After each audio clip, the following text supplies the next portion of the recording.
Evening. Welcome to the Board of Trustees meeting. Please join in the Pledge of Allegiance. I pledge allegiance to the flag of the United States of America and to the republic for which it stands, one nation, under God, indivisible, with liberty and justice for all. Please join in a moment of silence for our fallen servicemen and women and for the victims of the terror attack in Israel.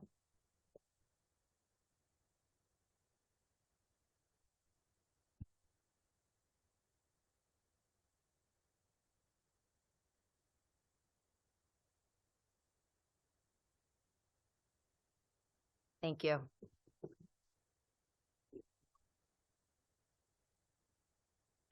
Right, so we're going to begin this evening's meeting with oath of office for two police officers. Would you like to introduce? Absolutely. Madam Mayor, Village Board, we're really proud to introduce two new officers tonight. First officer is Shane Smith. He's a police officer, grew up in Great Neck, the youngest of four children. He attended Great Neck South High School, SUNY College at Old Westbury, where he played college basketball and pursued a degree in criminology. He previously worked for the NYPD in Midtown North and with the MTA PD. His two brothers are also police officers with Nassau County. One of them is here tonight. He's also joined by his parents and his sister. Shane Smith. Thank you.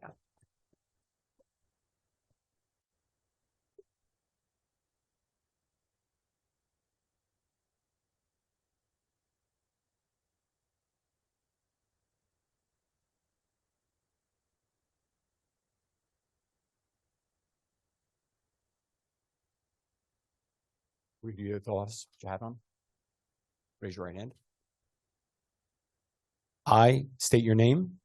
I, Shane Smith, Do solemnly swear do solemnly swear that I will support the Constitution of the United States to support the Constitution of the United States, and the Constitution of the State of New York Constitution of the State of New York, and the laws and ordinances of the Village of Garden City, the laws and ordinances of the Village of Garden City, and that I will faithfully discharge and I will faithfully discharge the duties of a police officer with the Garden City Police Department duties of a police officer with the Village of Garden City Police Department to the best of my ability. to the best of my ability.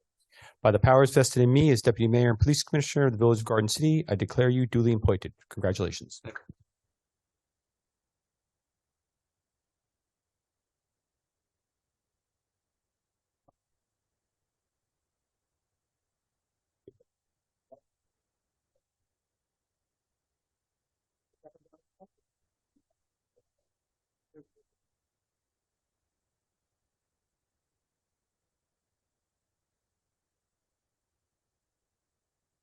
For a picture? Sure, come on. When did you play at Old Westbury? From 2015 to 2017. Did you know my brother Frank Chester? I did. You actually know him. Yes, yeah, he's fellowship. Yeah. Frank is a good guy. Good to hear that. I probably see you. Thank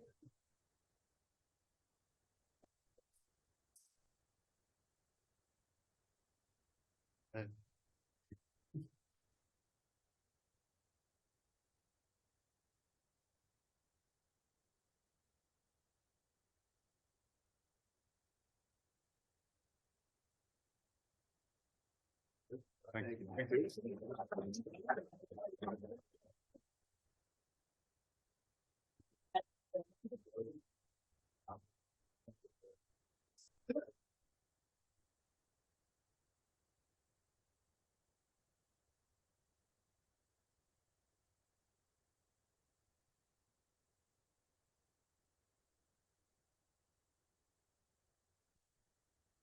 The second officer we would like to introduce tonight. P.O. James Giordano was born and raised in Copiague, New York, graduated from Nassau Community College with a liberal arts degree. Before entering law enforcement, he worked as a claims adjuster for Allstate Insurance.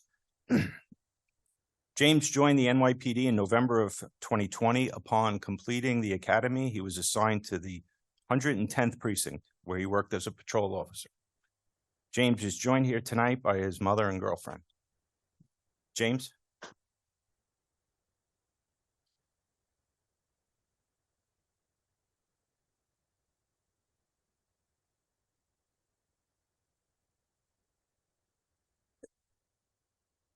Raise your right hand. I state your name, I, Gene Giordano, do solemnly swear solemnly swear that I will support the Constitution of the United States I will support the Constitution of the United States and the Constitution of the State of New York and the Constitution of the State of New York and the laws and ordinances of the Village of Garden City, and the laws and ordinances of the Village of Garden City, and that I will faithfully discharge faithfully discharge the duties of a police officer with the Garden City Police Department the duties of a police officer with the Garden City Police Department to to the best of my ability. the best of my ability. By the powers vested in me as Deputy Mayor and Police Commissioner of the Village of Garden City, I declare you duly appointed. Congratulations.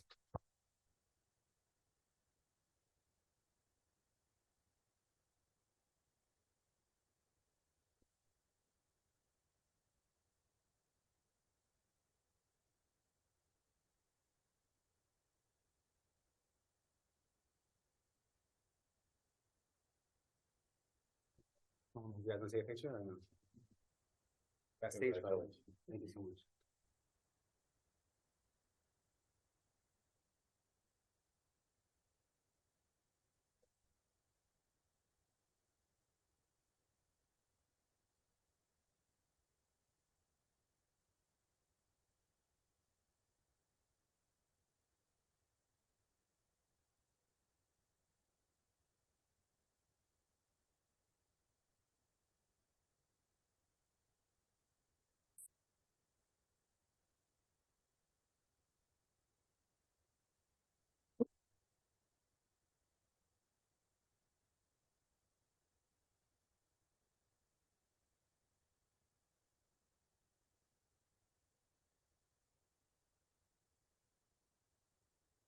All right, so at this point, we're going to move on to quick resident comments, which is something we recently added. This is intended for residents who have come, would like to say something quickly and are unable to stay for the rest of the meeting. So they're limited to 1 minute each, overall limit of 30 minutes. Is there anyone in the room who's unable to stay for the whole meeting but wanted to give a quick comment to the Board of Trustees?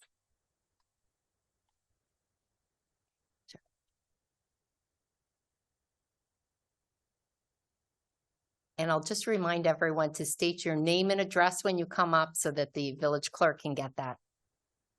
Hi, good evening. My name is Tara Kuby. I'm here as a guest of Kate, who is a resident here. I am the Preservation Director of Preservation Long Island. I'm here to speak on behalf of St. Paul's School. We've served as the regional advocate for historic preservation on Long Island since 1948 and have long supported the preservation and adaptive reuse of St. Paul's School. St. Paul's is not only regionally important, but is also one of the great works of Gothic Revival architecture in the United States. It's also in remarkably good shape, despite years of vacancy, and retains much of its original character. Its destruction would be a tremendous loss. I know it can seem like it's a very large and daunting project, but there are numerous examples, such as the Buffalo State Hospital in New York, of projects that are even much bigger in scale and which have been successfully restored. Saving St. Paul's School is not only the right thing to do, but it's also the best decision you could make for your community. It's the best choice for the environment. The greenest building is one that is already built. Preservation is inherently sustainable. It reduces the consumption of resources and materials, creates less waste to put into landfalls, and consumes less energy than demolishing structures. It's really the ultimate form of recycling. Historic buildings like St. Paul's, once restored, are surprisingly energy efficient due to their solid, thick walls. Adaptive reuse is also the right choice. Its construction as a school makes it suitable with its numerous multiple spaces, including labs, classrooms, dining halls, and large parlors that could be used as community spaces for the future. A rehabilitated St. Paul's would serve as a focal point of the community and as a model for reuse and economic development. It would be celebrated statewide. There could be significant funding aid for the building of this significance through tax credits and grants making the cost of preservation to the town and taxpayers lower than it initially seems. And there are numerous partners, both regionally and at the state level, who could help you navigate those costs. Given the property's historic and architectural significance, we urge the Village of Garden City to work with the community and regional partners to find a solution that will save St. Paul's and create a revitalized community space for future generations here. Thank you very much. All right, thanks for coming and thanks for the work you do. Absolutely, thank you. Anyone else with a quick comment who cannot stay for the meeting but wanted to say something quickly? Is there anyone on Zoom who has a quick comment who's unable to stay on for the meeting? No, okay. All right, so we'll move to the comments by department heads, beginning with Mr. Baroni. Good evening, Mayor, Board of Trustees. I'll be covering 8 items on the consent calendar this evening. I'd like to direct your attention to item number 1 under finance. This is a request to approve a transfer of $13,075.41 to purchase an 84-inch pickup sweeper broom. The broom is an attachment for a skid steer and will be utilized to increase our productivity for road patching, speed hump installation, and other various jobs that need a broom for cleaning. The purchase of this broom was not included in our original equipment budget, and the cost of the broom is $6,173.60. We followed procurement policy, and this item is also on a state contract. Item number 2 is a request to adopt a bond resolution in the amount of $800,000 for a new capital project to replace the roof at the Waterworks building. The roof has been identified by our engineers to need replacement. It leaks when it rains, and the existing roof drains were covered up the last time the roof was redone. This project will install a new roof and restore the existing roof drains to be fully functional. Under Public Works, item number 11 is a request to transfer $38,000 from contingent and to engage DMB to develop a grease trap program to perform annual inspections of existing grease traps installed at our 46 food establishments along Franklin Avenue, 7th Street, and New Hyde Park Road. The proposal includes the creation of an inspection form for each facility inspected, issuing notice of violations to establishments that are non-compliant, and the preparation of a status log to monitor the status of violations and compliance of each facility. Grease in the sewer lines presents a problem and causes blockages. A grease trap inspection program will greatly increase the flow capacity in our sewer mains and reduce blockages by eliminating the source of the grease. Item number 12 is a request to approve a change order in the amount of $27,070 for additional repointing and brickwork that is required as part of the library roof repair project. The additional required work was determined to be needed by our engineers. Some of these additional areas were realized during the rainstorm a couple of weeks ago. Funding is available in the project. Item number 13 is a request to approve a transfer in the amount of $15,593.48 to the Village Yard Bathroom Project. The transfer is needed to cover a change order in the amount of $5,959.35 and to fund the rental of a portable bathroom facility for the remainder of the project at an estimated cost of $12,000. This is to be used on an as-needed basis. Once the project is over, we won't need the bathroom anymore, the portable bathroom anymore. The change order is to replace the existing electrical feed since it does not have enough power to supply the new fixtures, such as the new hand dryers. This will reduce usage of paper towels. This will bring the total cost of the DPW yard bathroom project to a total of $167,959.35. At this point in time, all expenditures above this amount are expected to be reimbursed by the surety company. We have already received $13,000 in reimbursement. Just to add a little background on the bathroom project, it's an approximate 18-foot by 16-foot area and serves approximately 70 people, not all at once, of course. The project includes the installation of 3 toilets, 3 urinals, and relocating the shower. All plumbing fixtures needed to be removed, which means all plumbing had to be modified, and a non-load-bearing wall needed to be demolished in order to make the space ADA compliant. We have added 2 floor drains and a hose bib to allow for cleaning and incorporated a new water fountain with a bottle filler for our workers. The project is expected to be completed in the next month.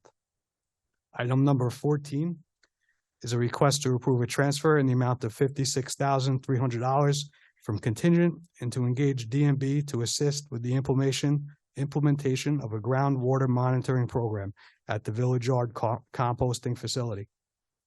This is in response to the recent notification received by the village from the New York State DEC relative to the latest revisions to Part 360 regulations, which incorporate new groundwater protection standards for organics facilities in Nassau and Suffolk counties. The proposal consists of 3 tasks. Task 1 is to create a monitoring plan. Task 2 is to design and oversee the monitoring well installation. And task 3 is to sample and test each well quarterly throughout the 2024 calendar year. There will be a future additional ask for funding to install the 3 monitoring wells, the actual construction of the wells. Item 15 is a request to accept the maintenance bond in the amount of $320,085 for GTX Construction Associates for the completion of the Village Hall first floor renovations project. This guarantees completed work for 18 months from the acceptance of the bond. Finally, item number 16 is a request to declare an emergency, transfer $204,229 from water surplus and to engage Bank and Construction Corp. At an estimated cost of $170,883, along with Cardner at an estimated cost of $14,830. There is a 10% contingency included in the transfer amount. This is due to a fire hydrant that is out of service at the intersection of Nassau Boulevard and Stewart Avenue. The control valve is broken and the valves to replace the hydrant control valve are inoperable and need replacement. This is a public safety issue and needs to be addressed to ensure there is adequate fire protection available in the immediate area. That is all I have on the agenda this evening. If there's any questions, I'm happy to answer. DPW head Barone, who did you say we're getting reimbursed from on the bathroom? So the original PO, the original amount in the contract when it was bid out to Benchmark Construction was $162,000. After they stopped working, we filed a claim with the surety company. The surety company found a vendor to complete the project for a higher cost. So we had to increase the project amount to $175,000.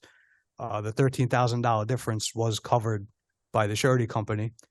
Additionally, since we were out of a bathroom facility for longer than we expected to be, we had to rent a portable facility, which the surety company has agreed to reimburse us on. Okay, good. All right, thank you.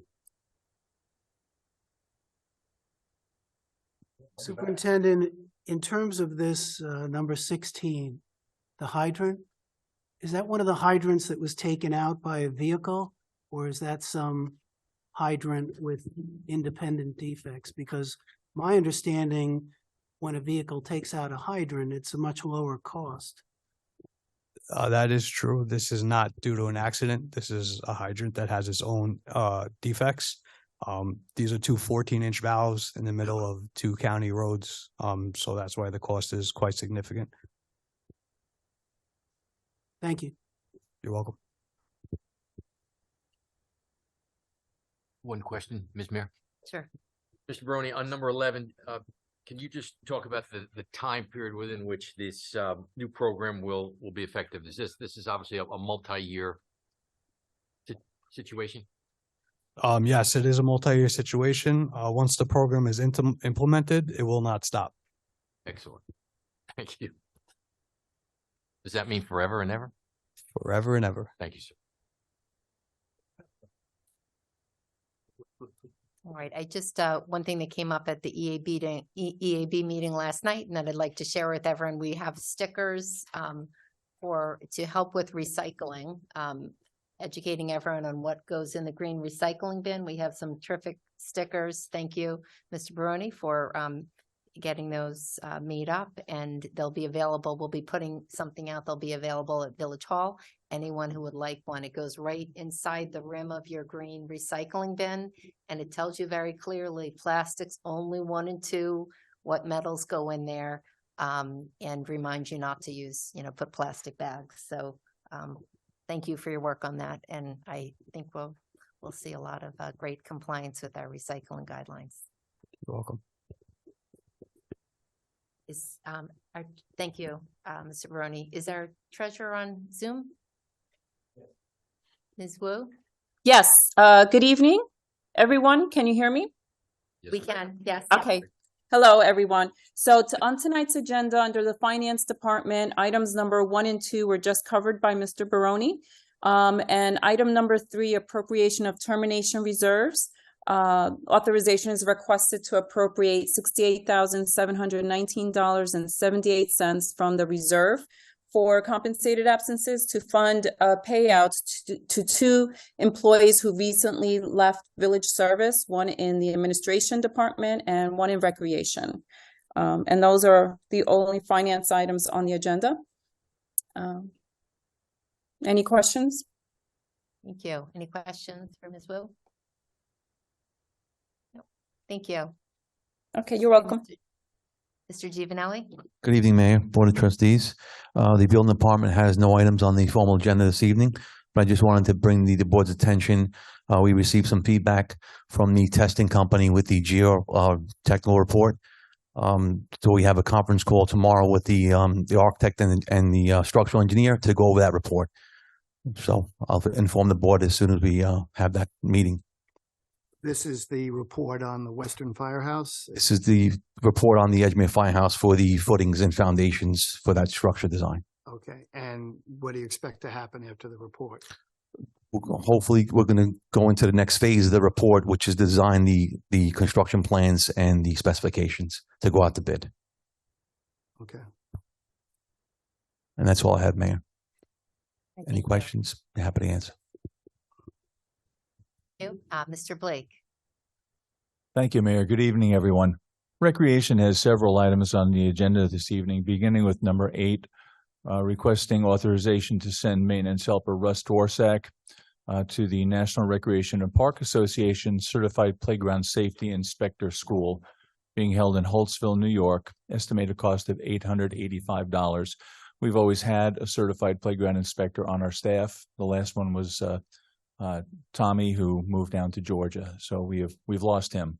This course is not given frequently, so we need to get somebody into it at the earliest opportunity, and that was this year. Number 9, I'm requesting to attend the World Aquatic Health Conference and Pool and Hot Tub Instructor School. And this is being held in Las Vegas. I serve as an instructor on the instructor course, so there's no cost to the village. Attending allows me to maintain my instructor rating so I can certify our employees as certified pool operators, and we are required to have them under New York State Code. This way, there's no cost for the certification, and it's a benefit to the village. Number 10, we have our annual Children's New Year's Eve party request to be held at Cluett Hall on December 31st. We've booked a terrific magic show in, and that will be taking place from 12 till 2 p.m. on New Year's Eve. Moving on to number 18 and 19, award of bids. Number 18, board authorization requested to award the bid to Looks Great Services, Inc. of Huntington Station, the low bidder, at an estimated cost of $193,700. The estimated cost of this removal is $195,000, so we're doing well with our numbers again. Number 19 is for the tree pruning award. Unfortunately, Looks Great Services did not bid on the pruning of trees, so we're recommending the award go to Harder Services of Hempstead, New York, the low bidder at a cost of $345 per tree, and this will be awarded as an on-needed basis. And funds are available in the park's contractual services budget for both of these awards. And finally, for the first time in quite some time, we're happy to announce that we are running a Halloween event. It's going to be on Saturday, the 28th of October, and we're calling it the Halloween Spooktacular. We stole that name from somewhere, I'm sure. And that'll include a show for the children. We have 2 short subject films will be shown. There'll be some games and a costume contest, and everybody will leave with a goodie bag. So get your costumes out, ladies and gentlemen, and come down to Cluett Hall on the 28th. And that's all I have this evening. I'll be happy to answer any questions. Hey, Paul, question for you. On number 18, the $193,000, what does that cover exactly? Is that for the year? Is it? That's for this removal, which covers removal of 111 different size trees, going from about a 12-inch caliper up to a 50-inch diameter, as well as grinding of 75 stumps throughout the village that are too large for our equipment to handle.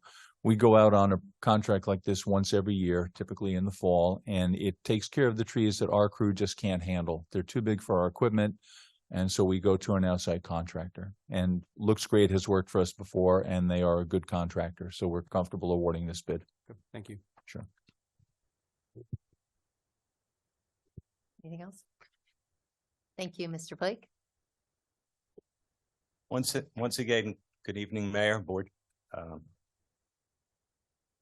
I introduced two new hires. I don't think I properly introduced myself. My name is Gerard Niesel. I'm inspector with the police department. I'm sitting in for Commissioner Jackson tonight. We have just one item on the agenda. It's board authorization to approve the attendance for myself to attend a leadership summit hosted by New York State Association Chiefs of Police. It'll be in Albany on November 8th and 9th. A second item, not on the agenda, but I wanted to just offer. The opinion poll is this Saturday. A parking plan has been established and it's been posted on the village website. If you have any questions. Thank you. Any questions? I did have one, Mr. Mayor. Inspector, I know that it's been a while since we've had a promenade, and even post promenade, and even post the cancellation of the last two, there were a bunch of kids that would show up on Friday nights. I'm guessing due to weather and other issues that has significantly calmed down to date. Yes. We did continue to staff personnel for a few weeks and it was warranted. But our experience was it dwindled as school began. No incidents of note. Certainly not anything to the level of what we were experiencing in August. And at this point, and we did continue to keep a youth detective in the area, and we do have extra personnel working. So I think we're good. Thank you very much. Of course. Thank you. Chief, thank you, by the way, for a wonderful event on Saturday from the fire department, Sunday rather, with the information, the fire safety information. It was terrific. Well, thank you all for attending. We have nothing on the formal agenda tonight. Happy to answer any questions anyone may have, but I would like to thank everyone who was there in attendance, from the trustees, the help from the departments. PD was great, rec, DPW, everybody who helped out with preparations as well as the cleanup after. So thank you. I also want to thank the residents who turned up for what we had turned out to be a lovely day. Weather cooperated. We had some good exhibits. Hopefully, exchange some information with a bunch of the residents that helps prevent any unnecessary incidents in the home going forward. So it was a great day, and thank you all for being in attendance. As I mentioned, we have nothing on the formal agenda. Happy to take any questions anyone may have. Chief Byrne, again, I'll echo what the mayor said. It was a really well-structured event, and I think got a good amount of residents out there to see all the different extracting someone from a car and putting out a kitchen fire and things like that. I think it was excellent. I also wanted to mention, I'm not sure the board is aware or the residents aware that we've had a number of meetings with the Delphi. The purpose of which is to possibly drum up recruiting and also possibly getting a tuition credit for firefighters, Garden City firefighters. I want to commend First Assistant Chief Taunton, Second Assistant Chief Perella, Third Assistant Chief Roper, as well as ex-Chief Rivera for the meetings, as well.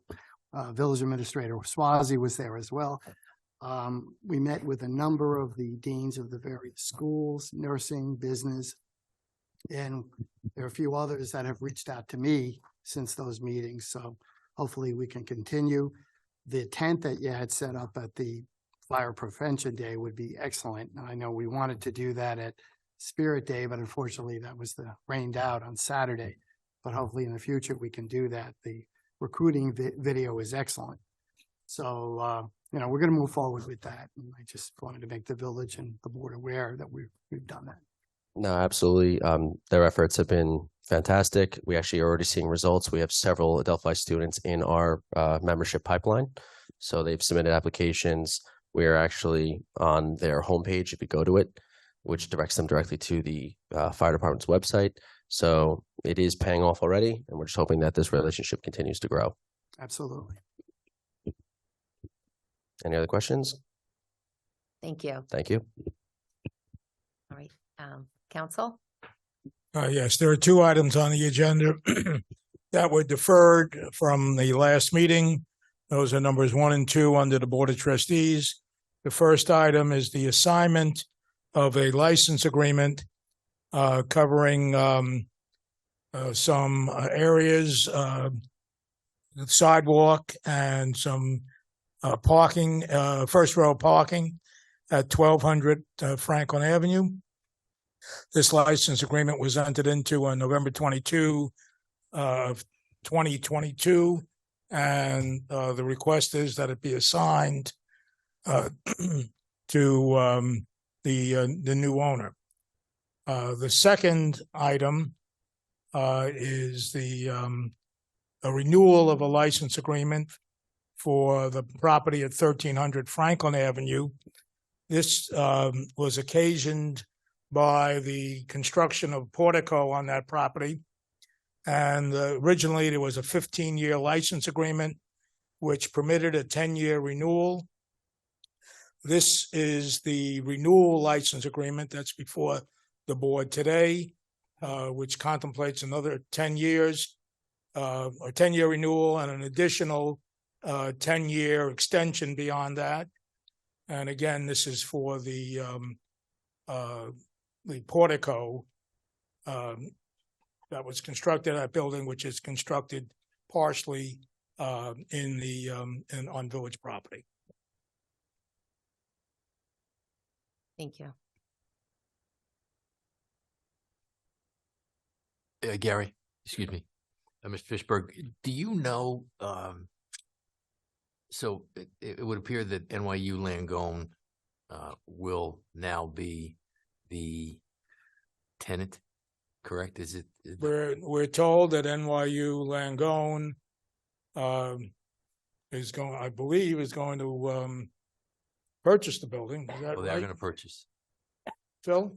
Purchase, Yeah. okay. They're going to purchase the building. The other question that had been, was somewhat up in the air was that we had heard that Morgan Stanley was going to be taking the second floor, and as far as we know, that's still going to be the case.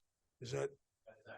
Okay, this is Phil Butler, who's the attorney for the current owner. Who's just So spoke. is it contemplated that there will be a substantial change in the nature of the operations on the first floor from the first owner or the previous owner? Well, I guess we don't know. but- we don't know, but it's going to be a medical use. Okay.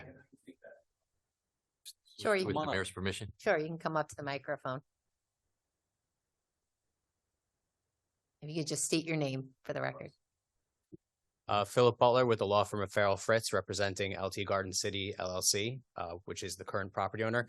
So under the redevelopment concept that we've been working with for the last several years, Morgan Stanley was taking the second floor for office use. That is still going to be the case. Once a medical office tenant was identified and we were permitted to disclose that fact, it was in fact NYU to operate an outpatient medical facility. That is still also going to be the case. So nothing is changing as a result of this changing of hands. So really the assignment of the license is just transferring to the new owner of the property. And do you have any timing for occupation and build out? Well, Morgan Stanley is in the process of building out the second floor. It has been for several months. I think things might have slowed as a result of the changing of the transaction from being leasing to being a sale. I can't speak to NYU's timeline for the build out of the main floor. I think everyone here knows that it's currently the warm white box situation where it's been renovated, but it's got to be built out. So I don't know what their time frame is for that. Again, I imagine as soon as the transaction closes, they will be back at work, but I can't give a timeline. One final question. Can you describe the work that will be done pursuant to us granting the license to you? The license, in fact, has already been granted I'm and the sorry. work, yeah, and Reassigned. Okay. right. And so the work under the license is already done. If you go to the building today, you can see that the entire rear of the building, the 30-foot width of the license area has already been built out. It's new paved area, which is ADA compliant, landscaping, some seating, and then the first row of parking. So that's already all done. Is there going to be any apparatus entering the building, you know, covering? I drive by there quite frequently. So I was just wondering, I thought that there might be something that you would attach. Like was a gonna be attached- portico? Yeah. Smaller, something would be much less than what you see at 1300. If NYU has plans for that, we're not privy to it. But the last time that we did AR architectural revisions, no provision was made for anything overhanging the license area. It's just a flat facade. It'll still be that way once the property changes hands again. If NYU comes back to change something and put some kind of projection, they're going to have to come back to you, but that's In the future, in the future. potentially. Thank you very much. Thank you, Ms. Butler. Sure. All right, anything else? Thank you. And- Council, if I may, Mayor, Sure. with regard to number one, do you recommend approval of this, or do you want it deferred for clarification of some of the language? No, I would recommend approval. It's what they're asking to have done is to assign the license agreement. The agreement is fairly clear that it's assignable upon the assumption of the license agreement by the new licensee. So I think it's fairly routine, and I would recommend approving it. Thank you. All right, thank you, Mr. Fishberg. Mr. Swazi. Good evening, Mayor, trustees, members of the public. Mayor, not much for me tonight. If I could just add to Trustee Finneran's question of Mr. Butler, because of the sewer project that we are engaging now to handle the old Sears building, discussions have also taken into account the Lord and Taylor building, and we have a verbal commitment, which I believe will be memorialized in an agreement with them for an upcoming meeting, that they will probably postpone the actual opening of that facility till the sewer in place. So a time from about a year, we discussed. If it happens sooner, it'll be sooner. But they're working with us because of the Sears building is adding so much to our system. So item number 5 on the agenda is a ratification of the opinion poll mailer. It was about $4,400 and change to print and $8,000 to mail first class.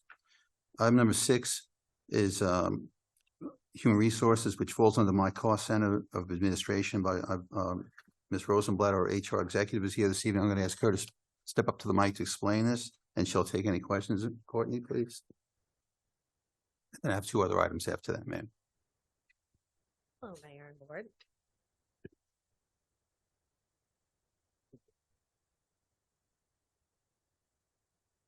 These are two. So I'm here to speak about number 6 on the agenda. This is a proposal from Market Fund to provide some independent consulting services in relation to the dental fund, the dental insurance fund for the village. The dental insurance fund is a self-insured fund, and what Marsh McLennan would be able to provide to us is independent consulting services to not only evaluate the plan as it currently is a self-insured plan versus having a fully insured plan for the benefit of the employees, but also to prepare an RFP, control that RFP process, analyze the responses from the RFP, and to provide some recommendations to the dental committee in terms of plan administrator and type of policy that we go forward with. So I will answer any questions that there may be. I have one quick question. Ms. Courtney, Yes. have you engaged Marsh before? Yes, we engaged Marsh McLennan to provide similar services when we looked at the deferred compensation plan, which is also an employee-run plan. They provided services to generate an RFP for administrative services, as well as to evaluate those responses, provide to us a blind report of those responses and the benefits and costs of each opportunity. They also, we worked very well with them, and we wound up saving the participants about $300,000 in fees per year. So I expect, or I hope, that we have similar results from this effort. Do you know the cost of that survey they did for you previously? Is it in line with the 36,000? It is. They also became our co-fiduciary in that. So there was a long-term remaining relationship with Marsh on returns to the deferred comp. We do not anticipate that to happen, as they are providing these services as an independent consultant, and they are not a broker. So they will not be pitching, insurance services that only they represent. Did you look at any other providers before you chose Marsh? We went with what we know and a firm that we've been successful with in the past. We had been approached by others, but they were brokers that were also willing to provide the services, but they were, they had their own clients at the forefront. So it wasn't going to be an independent consulting arrangement. Thank you, Courtney. Also, I just want to mention two smaller items, well, one small item. I reached out to Adelphi. Mr. Blake had contacted me. He's getting a lot of renewed requests for trips by the seniors, and we're looking for a new bus. So I called Adelphi. I sent them an email to see if we could, if they have a bus they want to get rid of, like a 52-passenger bus. So they said they might be looking into it. So I haven't heard back yet, but I'm optimistic versus buying a brand new one. Also, Mayor, the last couple of meetings, you've asked me for updates on stained glass. And the last time I reported that, I expected the arrival of Mr. Ettore Christopher Botti last Friday. He arrived Thursday by car from his business in Indiana, and he drove here. He stayed at the Garden City Hotel. At 11 o'clock on Friday morning, myself and Mr. Giminello escorted him into the chapel, where he spent an hour and a half with us. And it's really amazing to go into a building you've been into multiple times, but to see it through someone's eyes who knows what he's looking at and appreciates it. We spent an hour and a half there together, and he spent an additional 2 hours there on his own. He didn't leave till 2:30 or so that afternoon. I asked him to make a full conditions report. He was drawing each of the windows on his own little sketch pad on the west, north, and east sides of the building and all their conditions. I expect a proposal from him in the next week or two. But he did provide me some notes, but they're too much to read.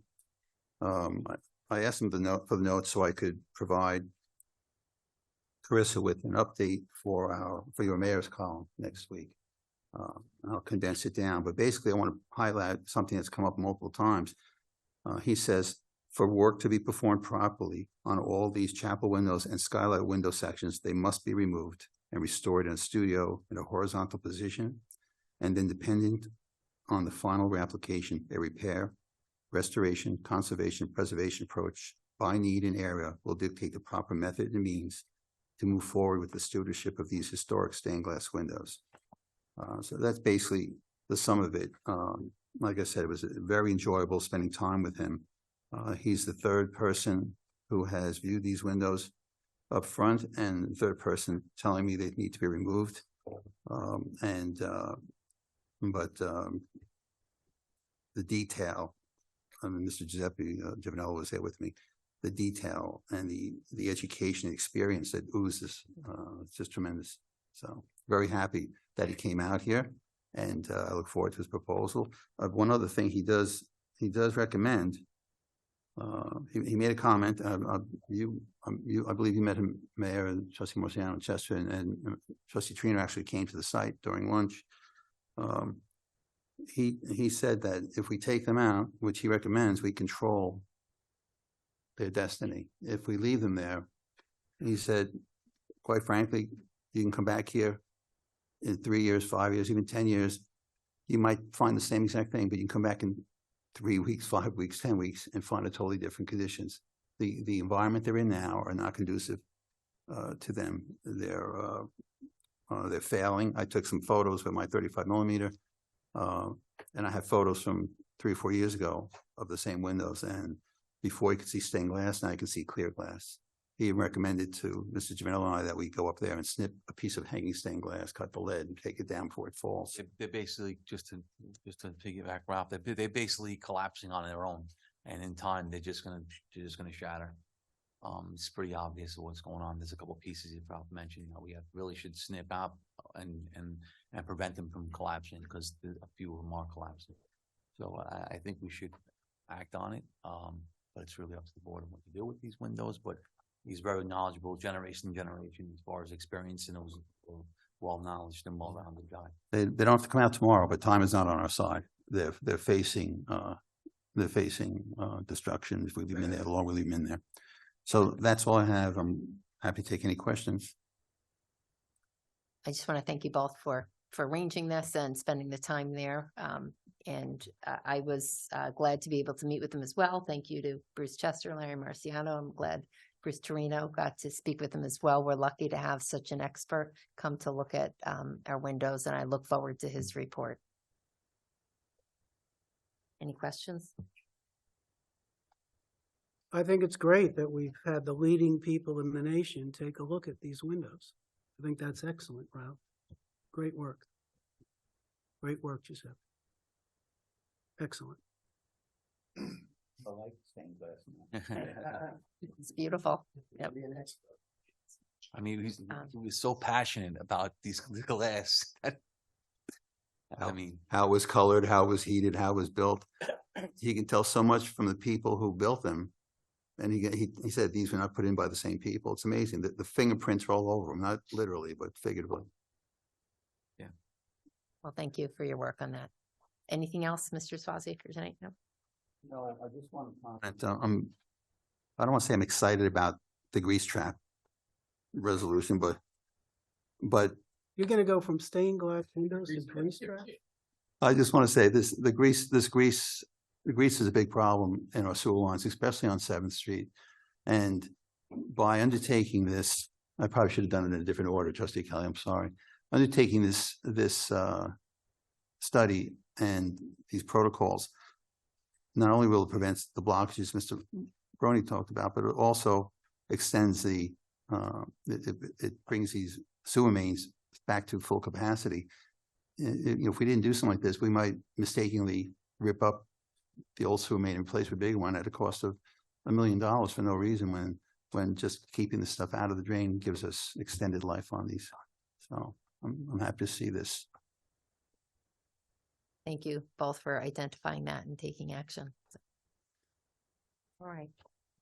Excuse me, Ms. Mayor, I did have one question for Mr. Baroni. Mr. Baroni, can you just give us an update on 7th Street and the timing there? I see that obviously the significant activity has started to take place. I think the residents would be very interested in hearing. Yes, sir. So the 7th Street Crosswalk Improvement Project is moving along smoothly. All the drainage structures have been installed in the ground. There is one drainage repair that still needs to be done. Once they have finished with that repair, they will move along and begin to install the bump outs. We're expected to have the heavy lift done by Thanksgiving. I hope that's good enough for you. Thank you, sir. I do have one more update, Mayor. I'm sorry. The fountain on the corner of 7th Street and Stewart. We had to wait a long time for the fountain to come in. It came in about 10 days ago, and construction started last Wednesday or Thursday. It's about a week. I think we have another week to 10 days before it's functional. And once it's operating, we'll let it run as long as we can before we have to winterize it. But we'll let it run for a couple of days after, as long as the weather holds out. But thank you for getting that moving too, John. Thank you. Oh, yes.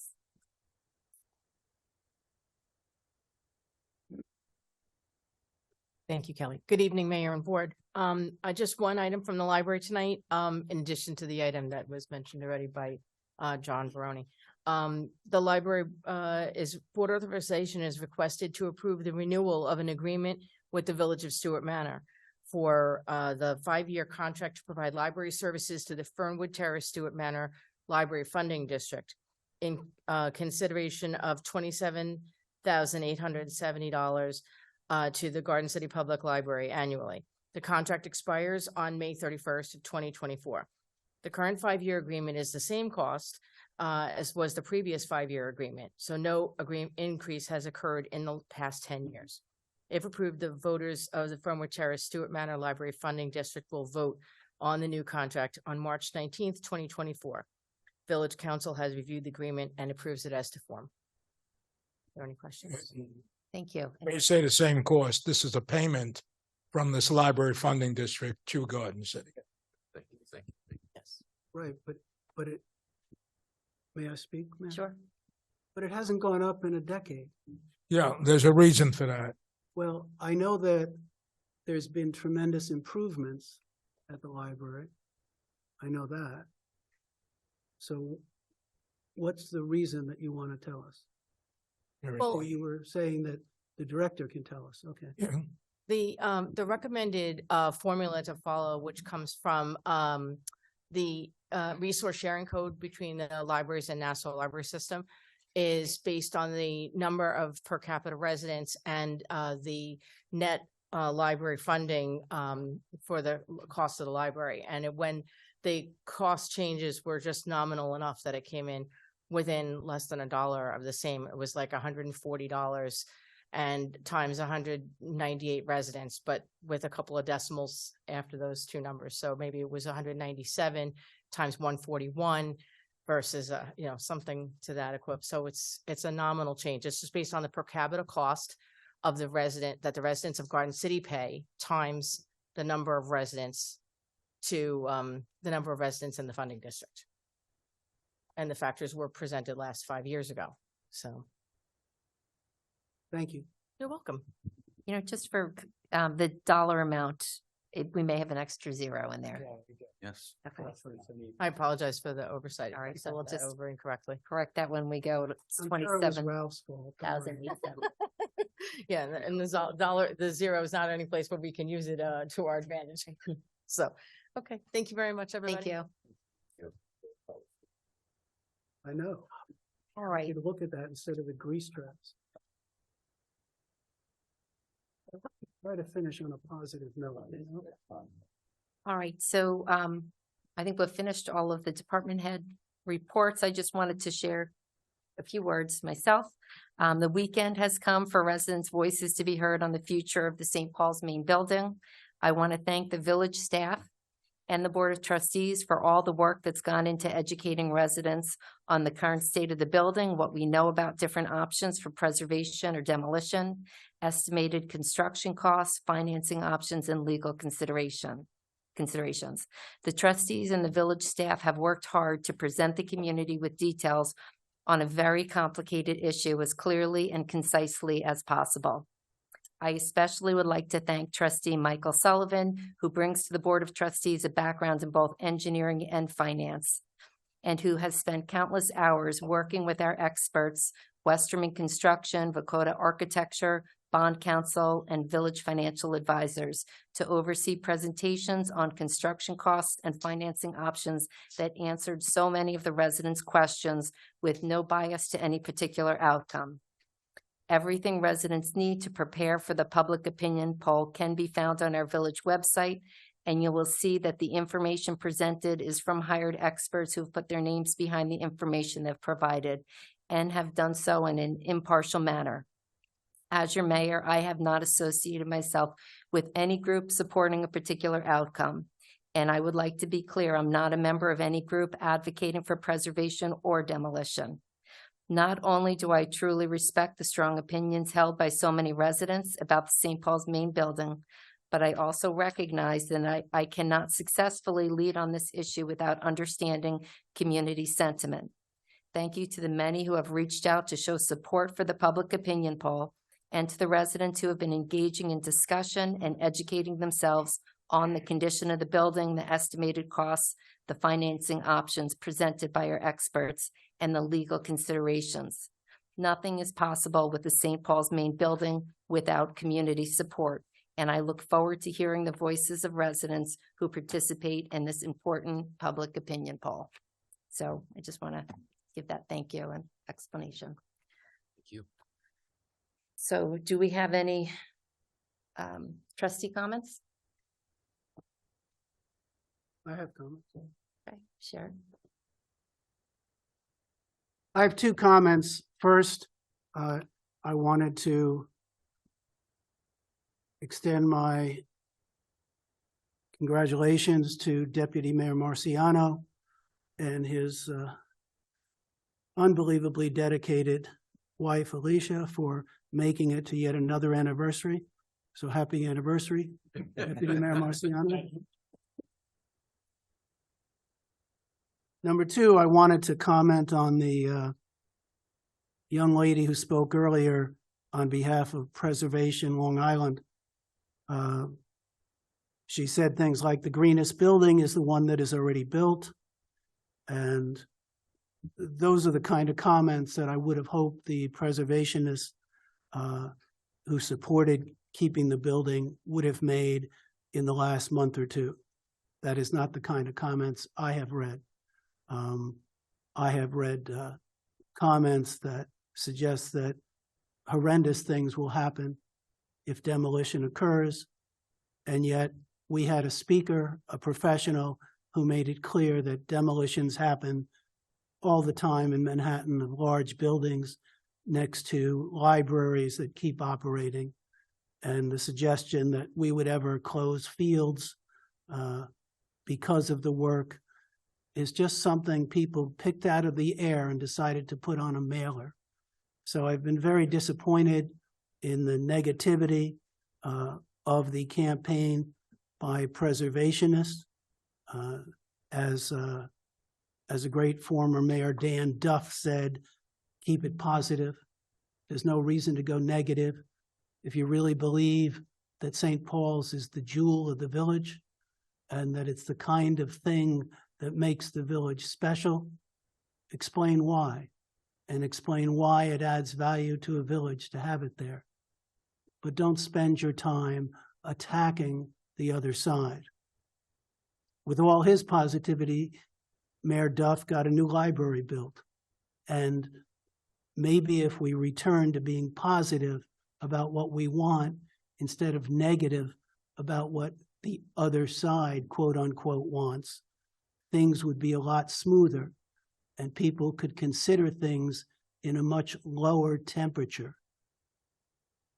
I would also note that the idea that a conservancy produces a free lunch is not true. City of New York recently entered into a $90 million contract to pay the Central Park Conservancy for the administrator of the Conservancy and for other expenses. And so there's no free lunch, ladies and gentlemen. And the idea that $60 million of preservation brings with it a recreation center, there's no basis for that. The expenditure for full preservation of $60 million will bring you some rooms. You have to believe in preservation, that preservation has a value in and of itself. It's not what it brings, it's not what it adds, it's that it stays and that it remains a visual anchor for the village. And if you don't believe it has an independent value to be there and to continue there, then you should think about, what if the diocese, which knocked down certainly St. Mary's, what if they decided to knock down the bishop's house in the church? How would the village look then? So if you really believe that St. Paul's brings something special to the village, why not say that? Why not stand on preservation in and of itself as a value? Why the negativity?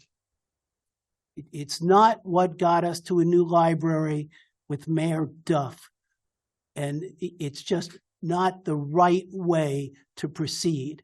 And I've found the whole campaign exceedingly disappointing.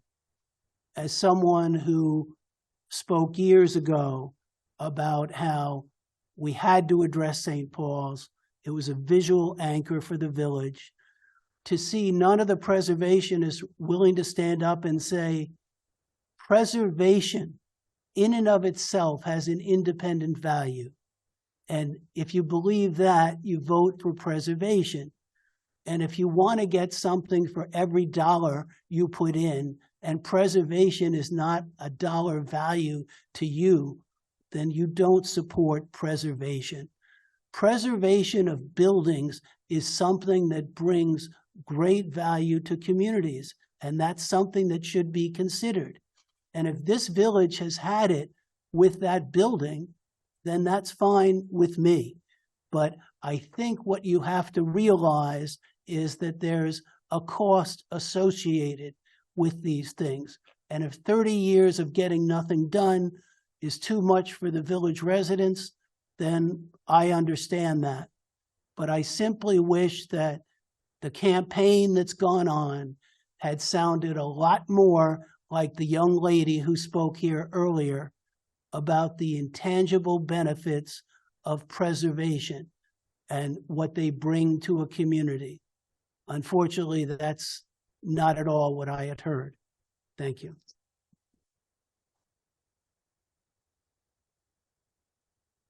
Thank you. Any other trustee comments?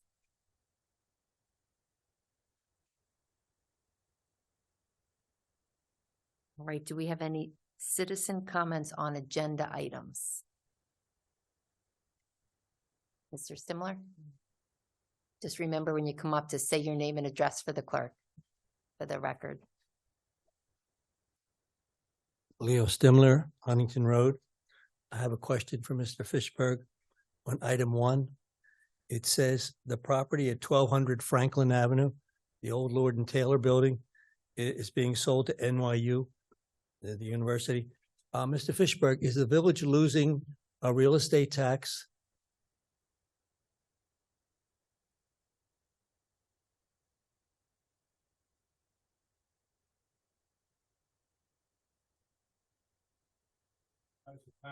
Hasn't been sold. No application has been made. If in fact the building is going to have a mixed use, that may have an impact on whether a tax exemption will be available.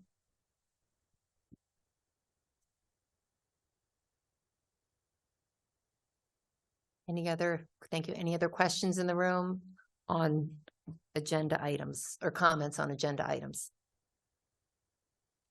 Any comments from Zoom on agenda items? Okay. You can state your name and address.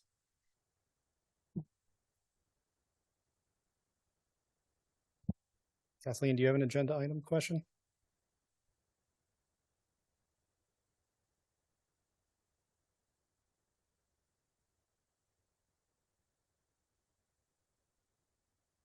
Kathleen? All right, anyone else? It may have been a mistake. But all right. We'll go to the approval of the minutes. Is there a motion to approve the minutes of the October 3rd, 2023 special meeting? So moved. Second. All in favor? Aye. All right, so that passed. Is there a motion to approve the October 5th, 2023 regular board meeting minutes? So moved. Second. All in favor? Aye. All right, approved.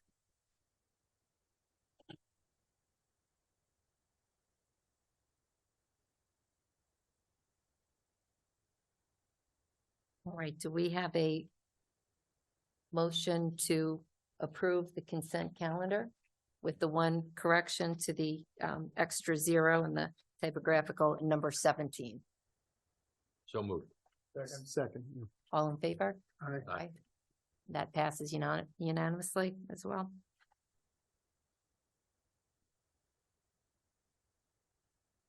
Right, and we're up to citizen comments on non-agenda items. We're going. Did you want to vote on the deferred items? Oh, 1 and I'm 2? sorry. We'll vote now on the deferred items on the agenda.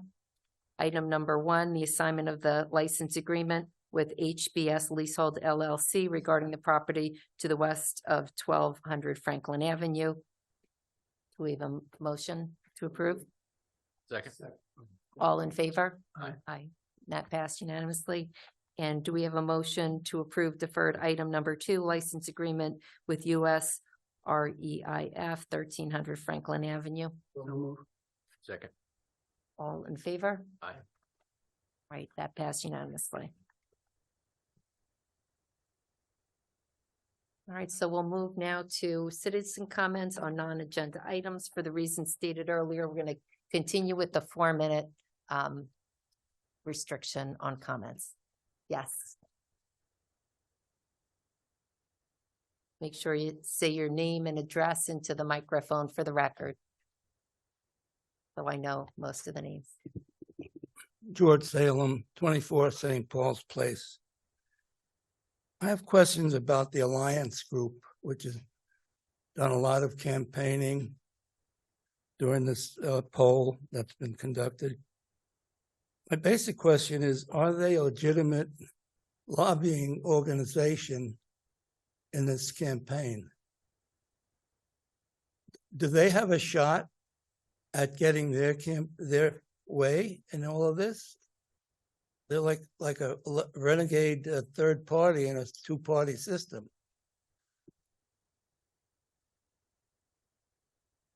So I'm not sure. It, if it someone- would be my view, and we would of course defer to council here, that there is one entity and board that will drive St. Paul's. It will drive the issue of St. Paul's, depending on the vote, how the vote impacts our thought process. But there are not two competing projects. There are not two competing views. I'm sorry, there might be competing views, but we, the group of 8 of us with assistance from tons of people, including staff, will drive the process. It is our process. I guess the other thing to just reiterate is it's a public opinion poll. So what we're looking for is to hear from residents on your sentiment as to 2 different options in the poll. And I believe the group you're mentioning is an advocacy group for preservation. Correct. But the governing board of this village will decide and drive the process. Does that answer your question? Yes, I just wanted to follow up. A few weeks ago, there was a dispute that developed between Mr. McDonough and Mr. Fishberg as to the legitimacy of the conservancy idea. I just wondering if that dispute has been resolved. I don't think there's really any dispute, nor do I think Mr. McDonough is here. I don't know if he's on There Zoom. was a dispute. Mr. Fishberg, do you want to speak to that? I'm not sure if you recall. Well, the dispute you may be referring to, I think, centered around the question of whether the conservancy group, whether the conservancy group Thanks.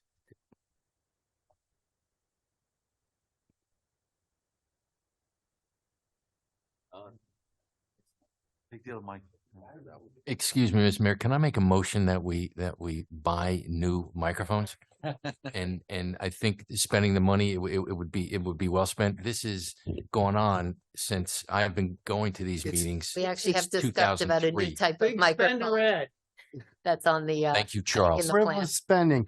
Okay. It always is So- on this table here. I Mr. hated to Fishberg. be on it. Okay, so I think the dispute that you may be referring to is the question of whether the conservancy group needs to get, or would need, if their plan was implemented, whether that plan would require an alienation resolution by the state legislature. And there are cases that appear to be directly on point. Cases that say if such a group is empowered to, whether they get a license or a lease or whatever, to run the facility, even if they run the facility as a park, that still requires alienation by the Court of Appeals. by the state legislature, I should say. And that, those are Court of Appeals opinions that say that. So Alliance has to recognize that they have to go to the state? Well, first of all, they don't go to the state. It's the village that has to ask for alienation, not the Alliance. The village would have to adopt a home rule measure, even if a deal was made along the lines of what the Alliance is suggesting.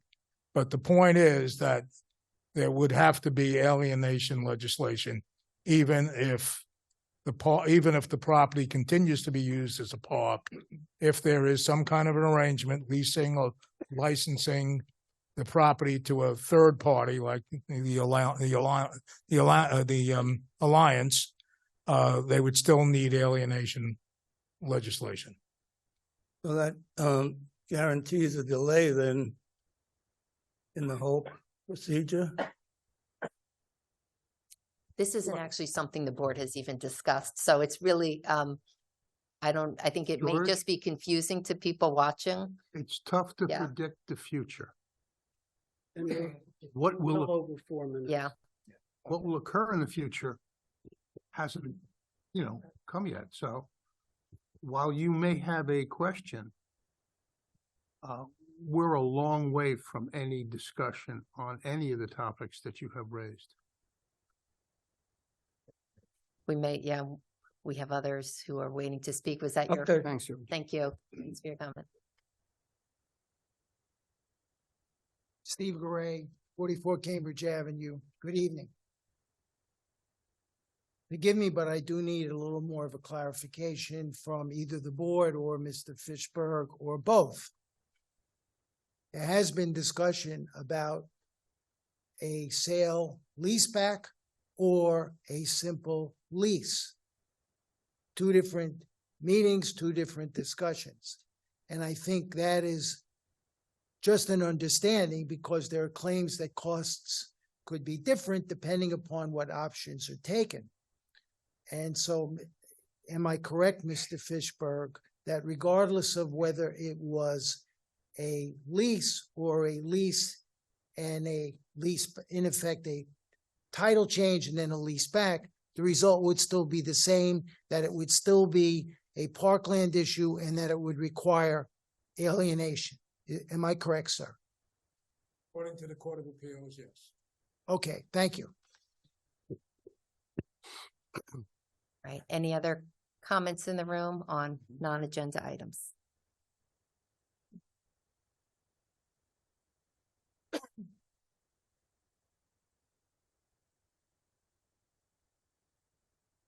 Good evening, everyone. Bob Royce, 28 Grove. I was looking back and forth of all these papers pertaining to this course and that interest rate and this and that, and I was going crazy with it. So I ended up borrowing, I could say borrowing someone's programming on adapting a spreadsheet on virtually all these possibilities. And what I did is I printed them out and I print out a copy for all the trustees here. So all you got to do is go to this one sheet and you look at it and you see what the principal is, you see what the interest is, you see what the total is between the two. And if there's also operation and maintenance on the building, I listed on that because it looks like here they took the operation and maintenance and threw it into the principal, but you can't do that. You can't have a bond with the operation and maintenance in it because the operation and maintenance is only going to get more and more every year as the utilities and so on and continue to rise. So that has to be a separate item. And yet this is thrown in. So if I can give this. Yeah. Take a look. Thank you, yeah. Thank you. I just- Give it to the village. Just so it's, and I know we have Mike Sullivan here, but everyone should have gotten a mailer today. And what we tried to do, it's been available in other places as well, but we want to make sure everybody knows about it. And we try to include the most relevant numbers for people to understand as far as the cost, and the O and M was properly, when you say they, I don't know who you meant, but the village properly, our financial advisors calculated the estimated O and M as was explained in the presentations. Yeah, well, I saw three of them in there, either $1.5 million, or $2 million. In that, I don't know, one of the many sheets that went out. One of the things I like to say about the vote on Saturday, you have 3 propositions, and you got two choices, which means that you lump facadism and use into one category. So people who want facadism will vote in that category. People who want reuse will vote in category, and it only leaves one other choice, which is demolition. It's almost a 2-to-1 as far as is your choices. You're going to find that the amount of people, or the percentage of people voting probably for reuse or facade is going to outweigh the demolition people. But the thing is, it should have been separated out. You should have been demolition, reuse, and facadism. So you have 3 choices. But this is, you grouping them together, it's totally unfair. So I understand much thought went into it. So, and we will know, as far as your guests will know more on Sunday. Now, let me ask you, as a result of the opinion poll, if one, obviously, probably the one that has 2 in one choice and everything else, far outweighs the people who vote for demolition, does that mean demolition is dead? It won't be looked into? You'll hear from us after the opinion poll. I don't want to start speculating, because I may then get a room full of questions like, what if this, then what? So just encourage everyone to get out and participate in the opinion poll. And thank you for being so engaged. Right. And I do, to your point of O&M, of course, was difficult. We don't have uses, so we went with the number. It's an estimate, and we use the word preliminary on the cost Yeah. estimates Well, too. mine is, I took numbers that I found that I could always use, and it's, of course, all these numbers are estimates, so I'm estimating it too. In fact, on the final sheet on the paper, I also estimated what it would cost to maintain just 33,000 square feet in the building.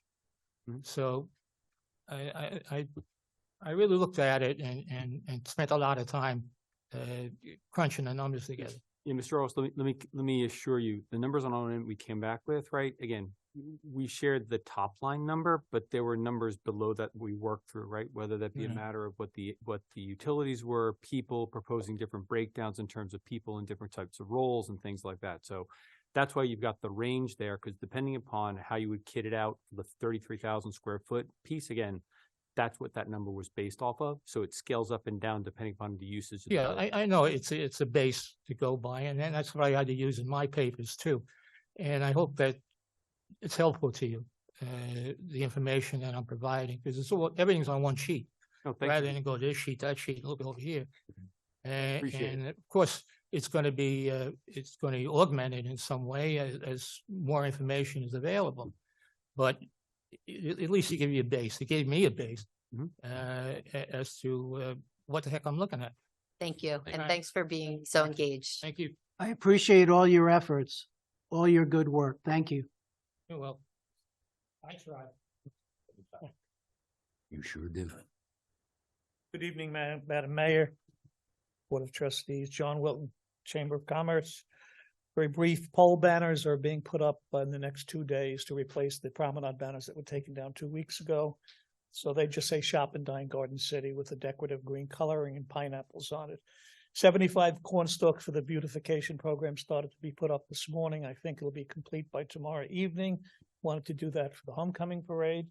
And we had 5 ribbon cuttings this week. And as you know, I submitted a letter for authorization for the December 16th village tree lighting. And that's all. Thank you very much. Great. Thank you. And I'm happy to see the lighting's going to be happening. Festival of Lights. Okay. Thank you. Yes.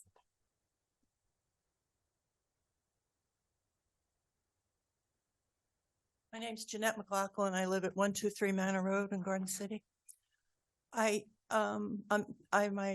comments are about St. Paul's because it was not an agenda item, although people spoke about it. So bear with me that I'm coming at this point. I have a question. I know you're not answering questions either, but it's a question that you can think about. It's about the stained glass windows, and I believe that regardless of what vote wins, whether it's demolition, partial or full restoration or preservation, that the stained glass windows would have to be taken out in each case, stored, a decision made upon about what's happening with the building, and then whether or not they would indeed be put back somewhere in the building or somewhere else. Was that a budget item that was because it's costly?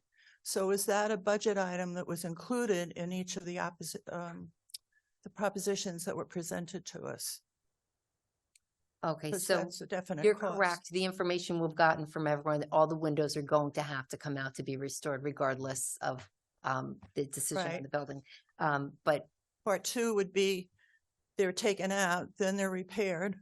Part three is they have to be stored somewhere. Mm-hmm. And that's an unknown because you don't know how long they'll need to be stored and where they'll be put. So yeah. just was it put into the budget? That's all. But, I think Mr. Spazi was just going to share, which is, and we're waiting for a report from Mr. Bodie, but one of the things that he offers, and he actually removed the windows from St. Patrick's Cathedral, brought them to his studio in Indiana, restored them and returned to them. He has a special vehicle. He transports the windows on, and he stores, if you work with him, he stores them. He's built a facility there. He stores them for no cost. You just have to insure the windows that you have in his storage. So I think your question though is as to cost and what is included. Is it in the budgets that were presented to us for each of the options? So the Westerman included some, although I don't think he had a stained glass expert come in, but he gave a general budget on preserving the stained glass windows in adaptive reuse. In facadism, I would have to check. Yeah. Is it? But definitely, you're right. It was in demolition too. I know he And then was very storing them as concerned with the well. windows, so I'm gonna guess, but I'd have to check think you're that right. I think they you're were right. being restored in facadism as well, but I'd have to check. Right, but the added cost is storage as well. And then the other added cost is putting them back up. I don't know if those costs were included. That's all. Jeanette, there were- your question does not respond to the ultimate question. And that is, where do the windows go back to if the Right. chapel is not there? So let us assume there is a cost factor for removal and fixing them. Is that a Pyrrhic action if you don't put the windows back?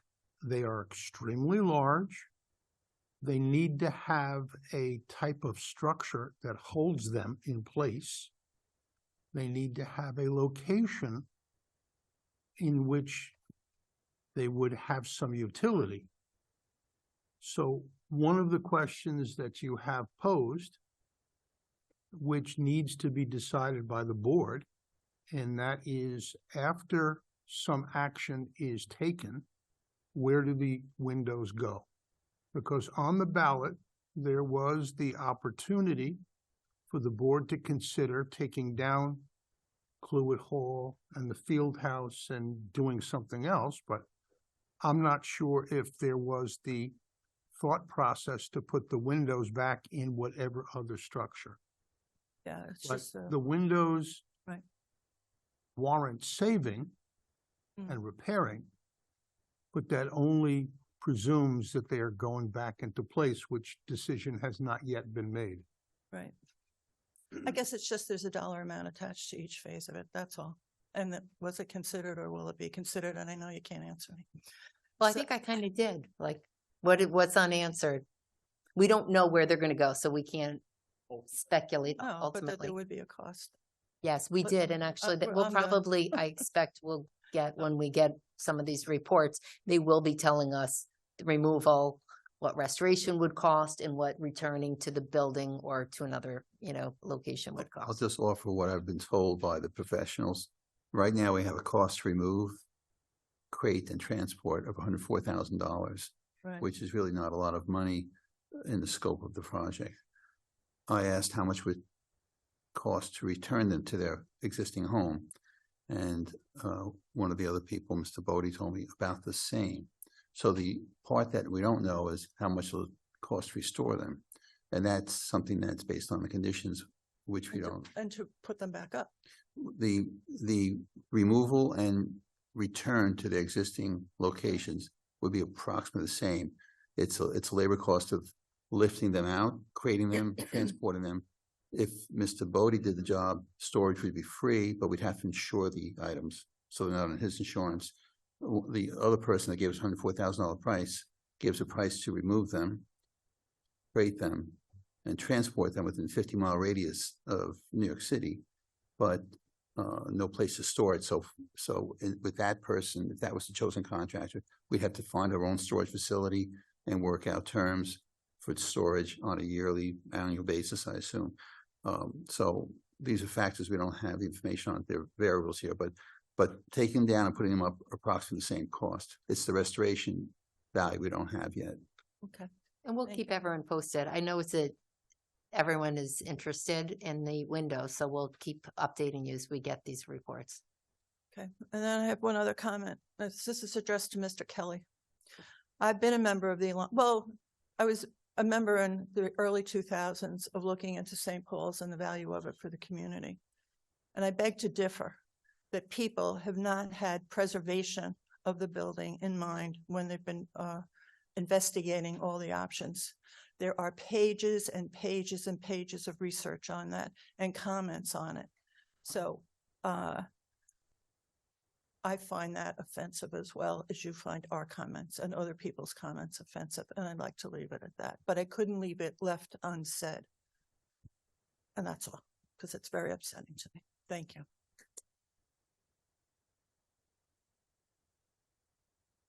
Any other citizen comments on non-agenda items in the room?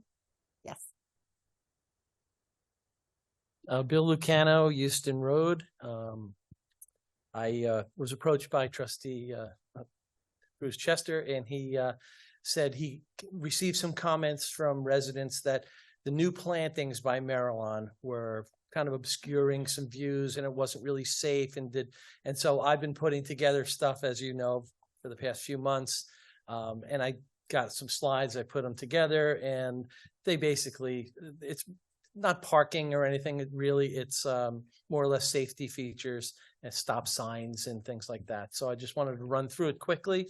So this is the first one. This is Euston Road looking north at the station, and everything's really great. This is the Leland cypresses put in. Right, the dead ahead, and the signage there is great. You're not going to take a left, you're going to take a right. It's a one-way street. So that came out, I think, beautiful. There's nothing has to be done. And this problem, it remains. I wanted to bring it up because it is an active roadway, and I've talked to Kathy Oro many times about it. It's right across the street from her house. And it's a backwards mailbox, and people are stopping in an active roadway to mail a letter. And I know that I talked to Commissioner Barone about it, and it's supposed to be switched over to the other side of the street by the station. We're still waiting for that, but I wanted to show everybody in the room that hasn't been done yet. We're expecting it maybe shortly, a month or two or whatever. Next one is, and that's where I believe it would go, in the vicinity where the porta potty is. We got to get rid of that porta potty. It's just been there too long, and yeah. When they're out of here, But hopefully soon. The stop sign and the stop line and the word stop right there, I think is pretty good. My original idea, I did have all of that backed up so you could actually see the stop line before you're coming around that curve. And that was one thing that Kathy Oro had mentioned to me, that people are blowing through that, even though there's a stop sign and a stop line and the word stop. And then there's traffic coming across on Nassau Boulevard. And we're trying to avoid a cat and mouse game. I don't want to change that right yet. I think it's, everything's there. The elements are there. So, that's, I think it's okay right now. We'll see. And this is, I wanted to throw this in because this is what it looked like with the middle island before all the plantings went in. And Paul Rothenbiller sent that to me. So I wanted to slip it into this presentation so you could see the next slide, which shows what it looks like now. Vastly different. Big Leland cypresses there. The crew is planting, even more the smaller plants there across from Kathy's house. I did put a pedestrian crossing sign. You could kind of see it. That's the back of the sign. I think it's needed, and I'll show you why in a couple of slides from now. This is the other side of the path leading to Maryland. I guess it would be Maryland right there in Houston Road from the side by the station. And that is looking due south onto Houston Road. So you can see the path, and that's the light fixture there. And there is no pedestrian crossing sign. And I'm going to show you something here. This is at night. I wanted to give you a night shot because at night pedestrians are cutting through. It's pitch black. That light does not work. I don't think it's worked in 2 years. And a pedestrian crossing sign there, I think, is very important. There is not one there now. And I think the light shining down on the path would let drivers see, there's a person right in the crosswalk walking across, and a pedestrian crossing sign would hit their headlights would hit it, and they say, oh, there's a crosswalk there, and they wouldn't just proceed. So it's all done in safety, a matter of safety. This is the light fixtures I'm talking about. That's the light before the plantings went in, but you could see some are just like a bright light, and that's kind of what's there now. And my suggestion is to have one that's on the right side with kind of a hood that would shine down on the path, because you don't need the illumination to go down Houston Road. You need it on the path and the roadway and the crosswalk. Now here's something that a lot of people have brought up. This is obviously Main Avenue, Wellington Road on the north side. And the word stop was written behind the stop line there.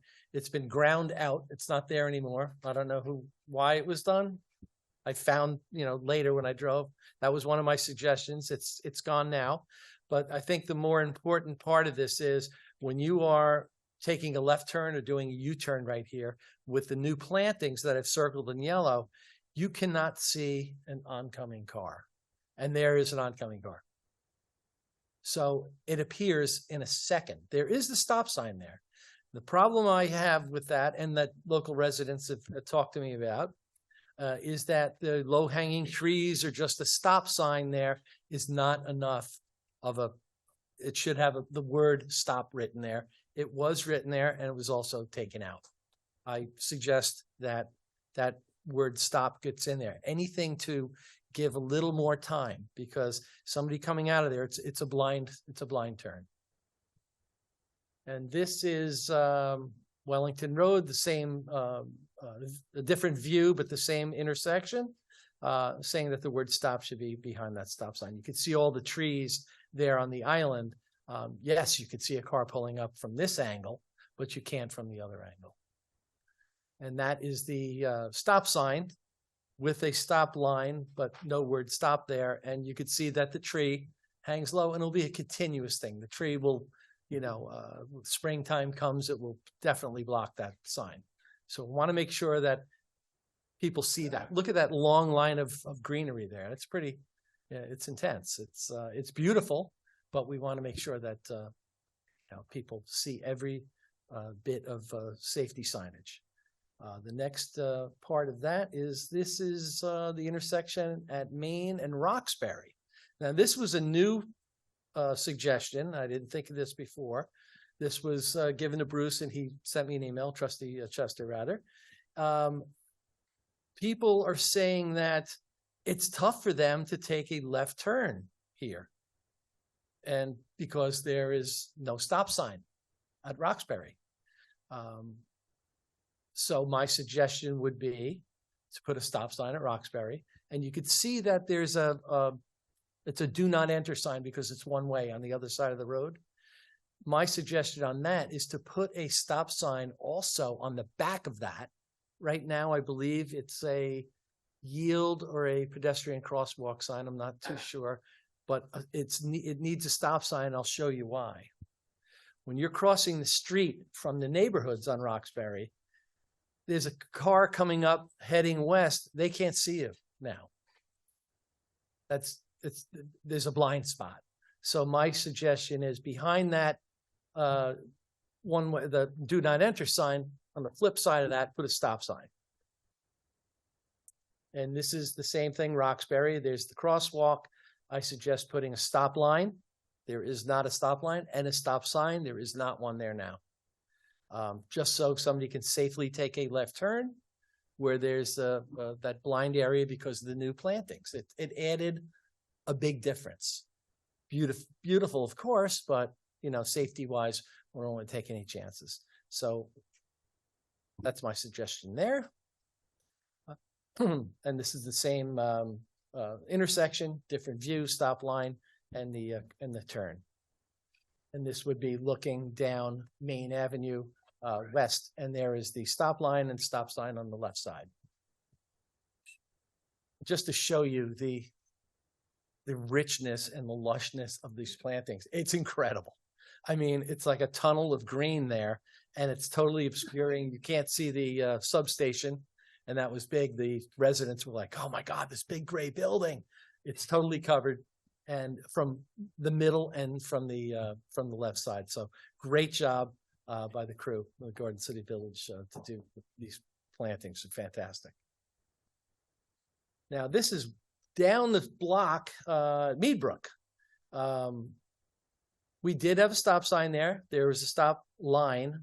I don't know if we want the word, stop in there. It was removed, but I think on the other side of the street, it's more important Actually, to have a stop sign. I don't know how much more you have, but a lot of these issues on the signage, I think were addressed at the Traffic Commission, right, with Police Commissioner. Okay. So you should probably save that. Yeah, I mean, these Comment. things, Okay. we've gone over these things. The commissioner. He's not here tonight. Well, let me finish. Okay. The commissioner's not here tonight. He and I and Mr. Baroni have had extensive discussions about all these suggestions. We appreciate all your suggestions. We appreciate all your work.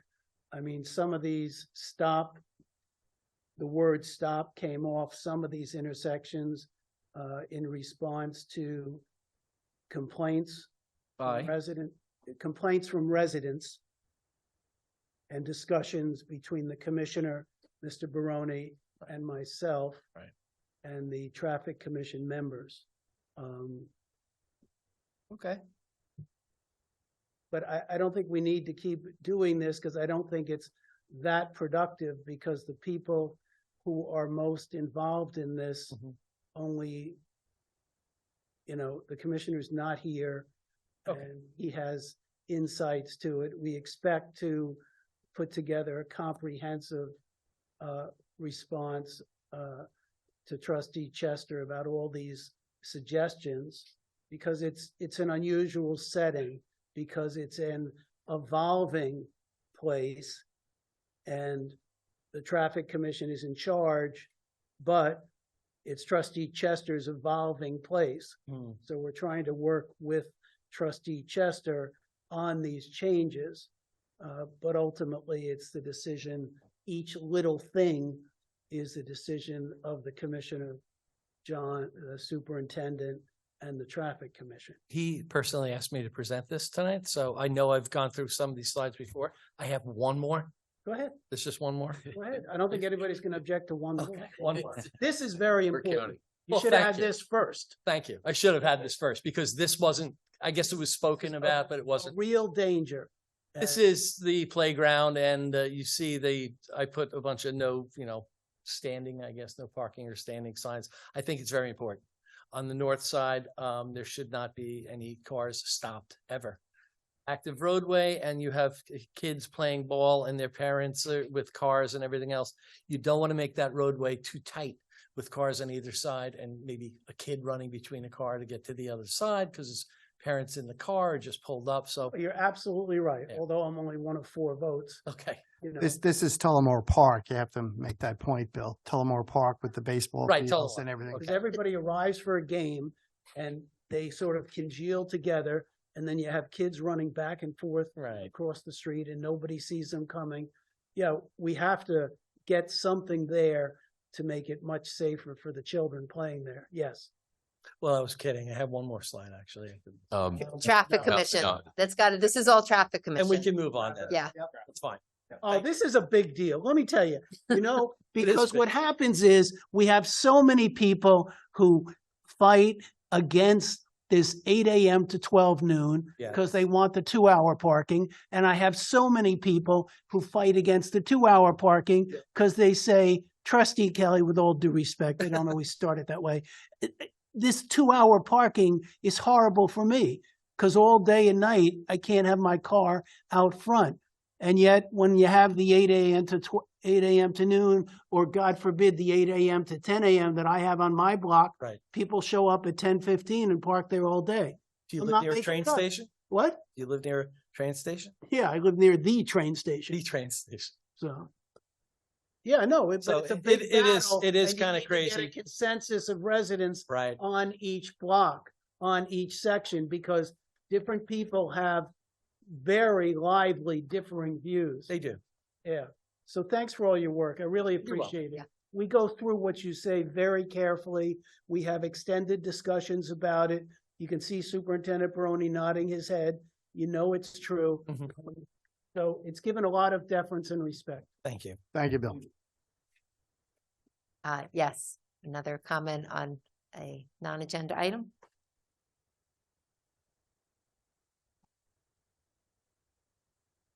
Kathleen Oro for Maryland Avenue. For those of you who don't know me, I live across the street from the Porto Potty. Everybody knows you. Yep. Yes, because I've stood up here many times complaining about it. The mailbox is gonna move. I don't complain about that, but I have an observation. Yeah.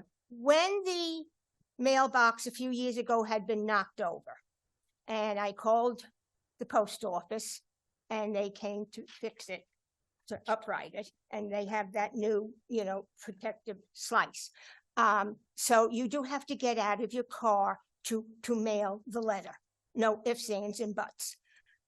If a mailbox is moved across where the Porta Potty area is, people will have to stop their car, open the car door, get out in the road, which is very dangerous because you're having the traffic coming from underneath the railroad trestle,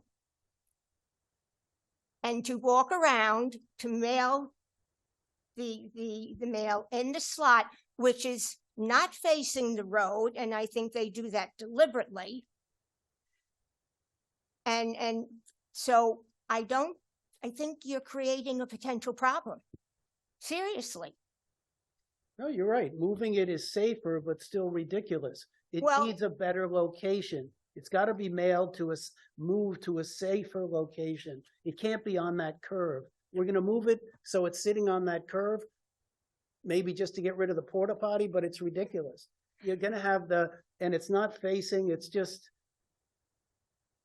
a problem. I know, and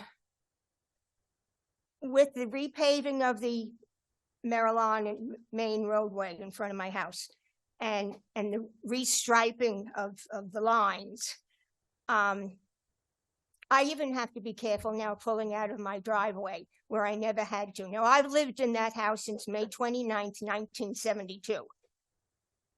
And I've never had to worry about somebody plowing because I can't pull my car out all the way. But with that new left-hand lane that goes around to the stop sign, that's the problem. The plantings are lovely. I would love to replace my holly bush with any one of those hollies that have been planted because I've priced the hollies. So needless to say, I have not replanted my holly bush because I can't afford a new holly bush. Well, you How- should speak to Trustee Chester about Well, that. that's what. He has yes. lots of plantings. He if,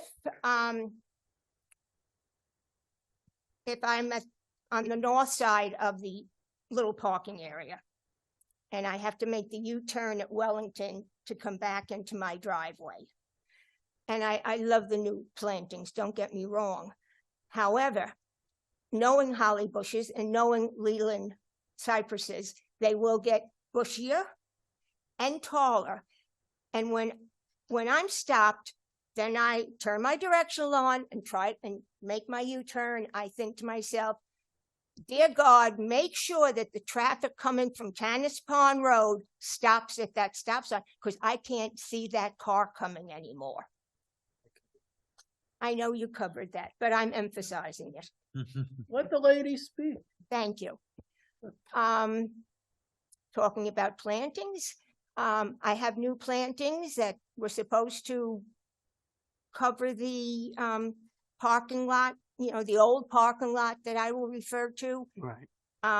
Don't know what, I questioned the fellas what kind of plants, how big they will grow. Oh, they're going to grow this big, and I thought I should live so long, but you know, and I don't know if they're going to drop their leaves or not. But when I go out to open my front door, if I'm dusting the living room and I look out the picture window, I can still see the cars parked in that little parking lot, and I can still see the train tracks. My house is one of the few houses on Main and Maryland that faces the railroad tracks. All these other homes have gotten these magnificent plantings to block it, and I still see the same cars. We're gonna look into that. Kathy. We're over the 4. Was I that everything you were coming up to cover? Thank you for your comments. All right, anyone else in the room with a comment on a non-agenda item? All right, anyone on Zoom with a comment on a non-agenda item? Do we have a motion to adjourn the meeting? Second. All in favor? Aye. Meeting's adjourned. Good night, everyone.